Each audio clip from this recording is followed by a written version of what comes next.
Donc là, je fais fondre la cire avec un fer à repasser. J'ai mis le tissu ciré entre deux feuilles de papier sulfurisé. Comme ça, mon fer n'est pas directement en contact avec la cire. Et je fais fondre la cire tout doucement, elle imprègne le tissu. Fabrication d'un bee-wrap, cet emballage 100% recyclable à base de cire d'abeille. Karine en a l'habitude et en est complètement fan. J'ai été initiée par des amis en fait, et puis j'ai trouvé ça génial. Et aussi en Nouvelle-Zélande, j'ai vu que ça se faisait pas mal, donc ça m'a mis la puce à l'oreille et puis je m'y suis mise.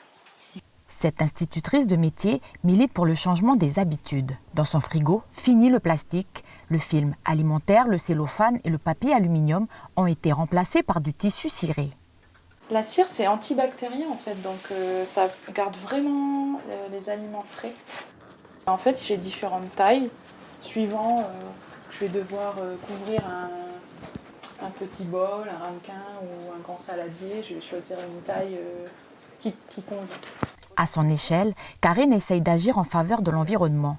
Depuis quelque temps, sa production de déchets a fortement diminué. Son credo, privilégier du fait maison. Je fabrique des tissus cirés, mais j'essaye de faire ma lessive, de faire mon savon, mon produit vaisselle. Et puis quand je fais mes courses, j'essaye de raisonner pour acheter un peu moins de plastique. Si j'ai le choix entre un contenant en verre par exemple ou un contenant en plastique, je vais prendre plutôt celui en verre. La Nouvelle-Calédonie a signé la fin de certains objets en plastique à usage unique d'ici 2020. Depuis le 1er septembre, gobelets, couverts en plastique ou encore cotons-tiges en plastique sont interdits.